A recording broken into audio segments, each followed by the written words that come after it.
श्री स्वामी समर्थ. नमस्कार, मी नंदिनी. माझ्या यूट्यूब चॅनलवर तुमचं खूप मनापासून स्वागत करत आहे. तुमच्या मनातील सर्व चांगल्या इच्छा स्वामी महाराज पूर्ण करो ही स्वामींच्या चरणी प्रार्थना करते आणि आजच्या नवीन व्हिडिओला सुरुवात करते.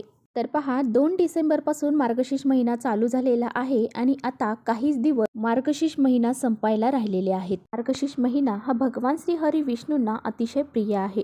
त्याचबरोबर माता लक्ष्मीला देखील हा महिना समर्पित आहे. मार्गशीर्ष महिन्यातील दर गुरुवारी माता लक्ष्मीचे व्रत केले जाते आणि त्याचबरोबर विधिवत पूजा अर्चा करून माता लक्ष्मीला प्रसन्न करून घेण्यासाठी खूप साऱ्या अशा सेवा देखील केल्या जातात. प्रत्येक घरातील स्त्री हे महालक्ष्मीचं व्रत करत असते आणि आपल्या घरामध्ये सुख, शांती, समृद्धी, ऐश्वर्य नांदावे याची प्रार्थना माता लक्ष्मीला करत असते. असा हा अत्यंत पवित्र महिना जो आहे, तर हा महिना संपण्या अगोदर आपल्याला काही विशेष असे उपाय देखील करायचे आहे.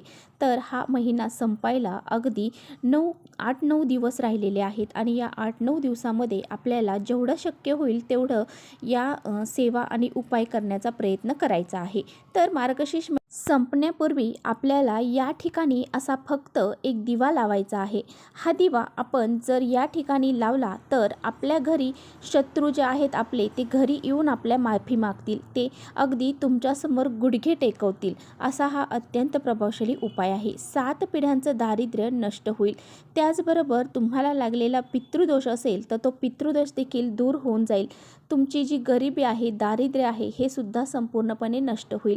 असा हा अत्यंत प्रभावशाली उपाय आहे. हा उपाय कसा करायचा आहे याबद्दलची संपूर्ण माहिती आजच्या व्हिडिओमध्ये आपण जाणून घेणार आहोत. त्यामुळे तुम्ही कुठे व्हिडिओ स्किप न करता शेवटपर्यंत नक्की बघा, जेणेकरून तुमच्यापर्यंत योग्य ती माहिती पोहोचेल. आपल्या चॅनलवर नवीन असाल तर चॅनलला सबस्क्राईब करा आणि असेच माहितीपूर्ण व्हिडिओ पाहण्यासाठी बेल आयकॉनलाही प्रेस करा, म्हणजे मी जेव्हा कधी नवीन व्हिडिओ अपलोड करेन त्याचं नोटिफिकेशन सर्वात अगोदर तुम्हाला भेटेल आणि तुम्ही एकही व्हिडिओ मिस करणार नाही.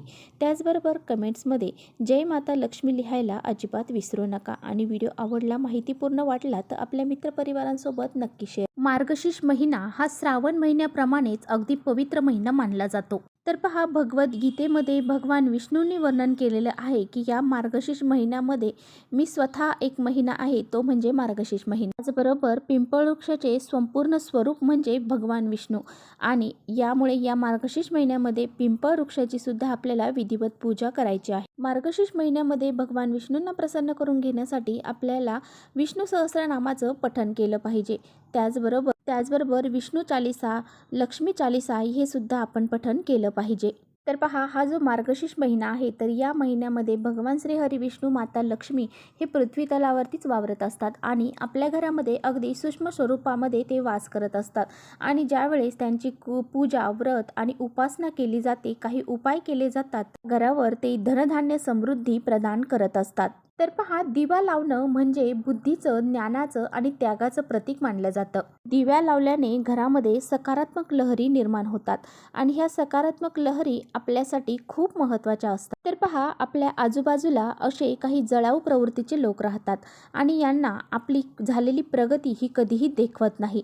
ते आपल्या घराला नजरदोष लावतात आणि ज्यावेळेस असे नजरदोष त्यांचे लागले जातात, शत्रुपीडा आपल्याला लागली जाते, त्यावेळेस आपल्या घरामध्ये सतत भांडणं होणं, क्लेश होणं, कलह होणं, त्याचबरोबर आपले प्रगती न होणं यासारख्या गोष्टी घडतात. आपलं कोणतंही महत्त्वाचं काम पूर्ण न होणं यासारख्या गोष्टी आपल्या घरामध्ये घडत असतात. आपल्या घरामध्ये सतत आजारपण राहत असते आणि त्यामुळेच आपले जे काही शत्रू आहेत तर ते संपूर्णपणे नष्ट व्हावे.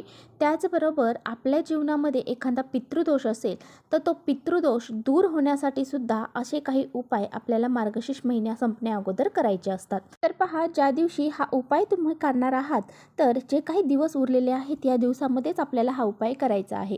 तर ज्या दिवशी तुम्हाला हा उपाय करायचा आहे त्या दिवशी तुम्ही सकाळी लवकर उठून स्नान संध्या करायची आहे. त्याचबरोबर तुम्हाला आपल्या देवघरातील देवांची पूजा अर्चा करून घ्यायची आहे आणि अशी पूजा अर्चा करून झाल्यानंतर जे काही सकारात्मक वातावरण असेल तर या वातावरणामध्ये तुम्हाला हा दिवा लावायचा आहे. आणि पहा, हा दिवा कोणत्या टायमामध्ये तुम्हाला लावायचा आहे तर तुम्हाला हा दिवा कोणत्याही दिवशी तुम्ही लावू शकता. संध्याकाळी 6 नंतरनं रात्री 9 वाजेपर्यंत तुम्हाला हा दिवा लावायचा आहे. ही जी वेळ आहे तर ती वेळ घरामध्ये माता लक्ष्मी प्रवेश करण्याची वेळ आहे.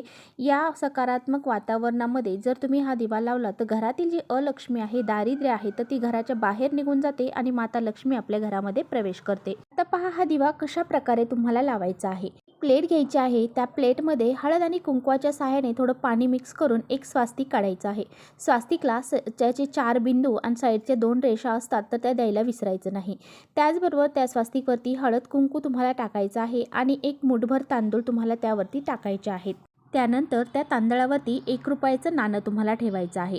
एक मातीची पंती घ्यायची आहे. मातीची पंती घेताना कुठे तुटले फुटलेली असेल तर अशी घेऊ नका, चांगली आणि व्यवस्थित आणि स्वच्छ करून घ्या. तर पहा, तुम्हाला इथे मातीचीच पंती घ्यायची आहे. इतर कोणत्याही प्रकारचा धातूचा दिवा तुम्हाला घ्यायचा नाही, कारण माता लक्ष्मीला मातीची वस्तू ज्या आहेत तर त्या अतिशय प्रिय आहे.